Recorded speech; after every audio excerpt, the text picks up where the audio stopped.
নমস্কাৰ, মোৰ চেনেলৰ নতুন এটি ভিডিঅ'লৈ সকলোকে পুনৰবাৰ স্বাগতম জনাইছোঁ।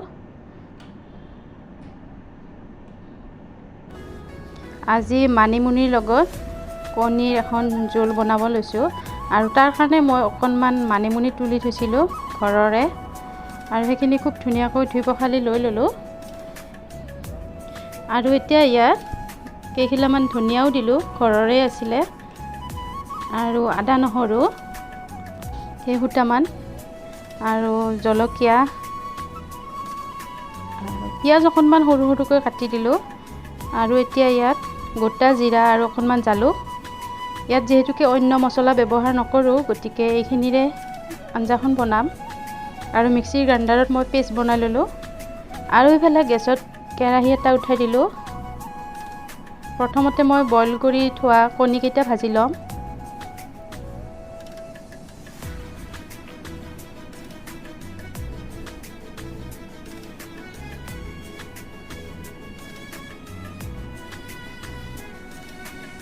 আৰু কণীকেইটাও মই বেছিকৈ নাভাজোঁ, এনেই অকণমান আধা ভজাতে নমাই ল'ম।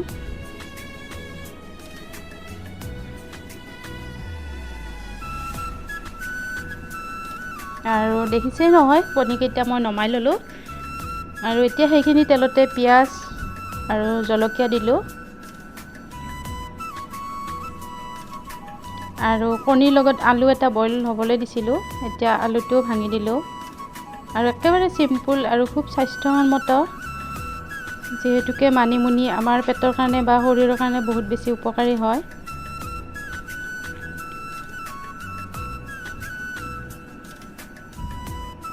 আৰু এতিয়া ইয়াত সোৱাদ অনুযায়ী নিমখ হালধিখিনি দি দিলোঁ।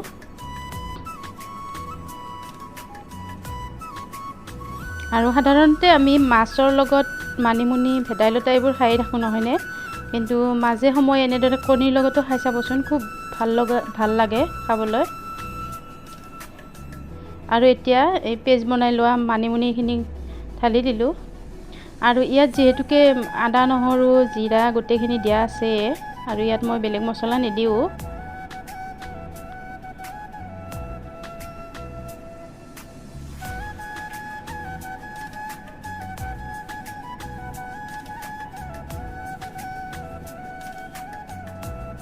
আৰু এতিয়া কণীকেইটাও দি দিলোঁ।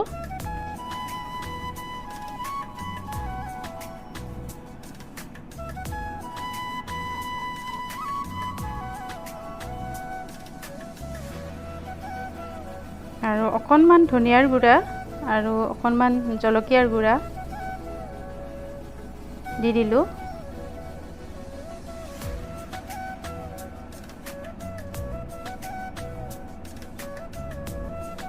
আৰু আঞ্জাখন হৈছেয়ে, নমাবৰে হ'ল।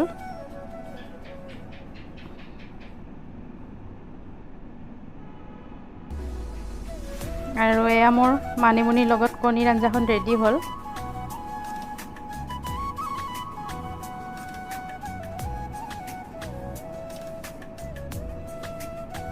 আৰু যদি আপোনালোকে কেতিয়াও ট্ৰাই কৰা নাই, একবাৰ ট্ৰাই কৰি নিশ্চয়কৈ চাব। আৰু এইফালে অকণমান কেঁচা আম আছিলে, আমখিনিও মই টক বনাম বুলি লৈ লৈছোঁ।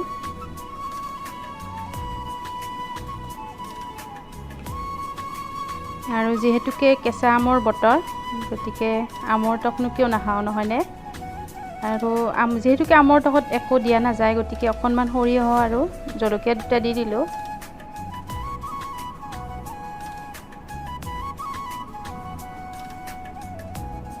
আৰু ইয়াততো বেলেগ মছলা বা বেলেগ বস্তুৰ প্ৰয়োজনেই নাই, একেবাৰে নিমখ হালধি আৰু অকণমান চেনি দি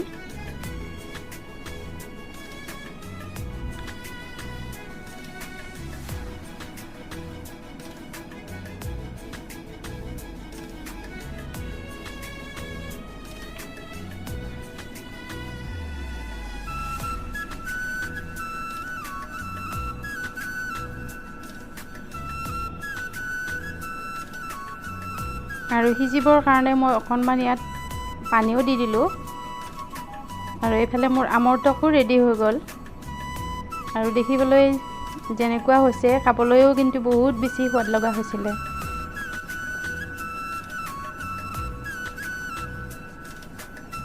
আৰু এতিয়া ইয়াত কেৰাহীত আকৌ তেল দিলোঁ, পুনৰ পিঁয়াজ জলকীয়া দি দিলোঁ আৰু একেটা কেৰাহীতে আজি বনাই আছোঁ।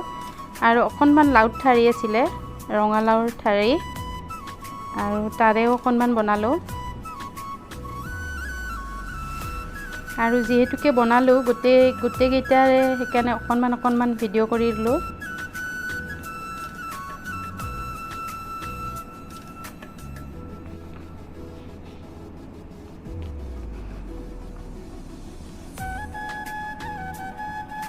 আৰু ইয়াতো মই নিমখ হালধিখিনি দিলোঁ।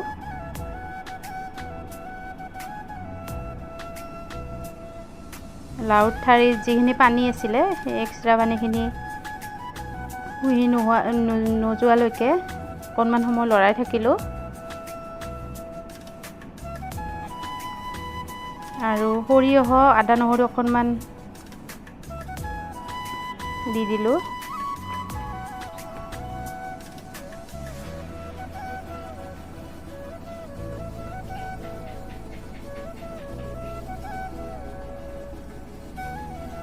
আৰু শেষত অকণমান জিৰাৰ গুড়ি দিলোঁ। আৰু ইয়াতো বেছি মছলা ব্যৱহাৰ কৰা নাই, একেবাৰে সাধাৰণভাৱে বনাইছোঁ। আৰু এনেকুৱা আঞ্জাবোৰ একেবাৰে সাধাৰণভাৱে খাই ভাল লাগে, নহয়নে? আৰু আজি দুপৰীয়াৰ সাজত মোৰ এইখিনিয়ে আছিলে।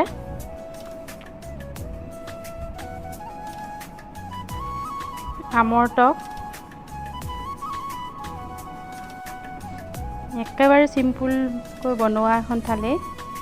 আৰু এইফালে লাওৰ ঠাৰিৰ চৰচৰি,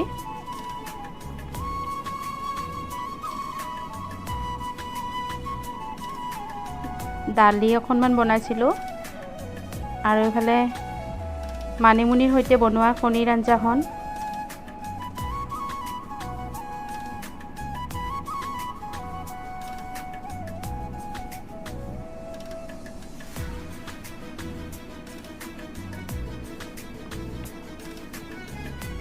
আৰু আজিৰ ভিডিঅ'টো ইমানেই আছিলে। আৰু ভিডিঅ'টো চাই কেনেকুৱা পালে, লগতে ৰেচিপিটো কেনেকুৱা লাগিল, প্লিজ কমেণ্ট কৰি জনাবলৈ নাপাহৰিব। তেনেহ'লে আজিলৈ আহিছোঁ।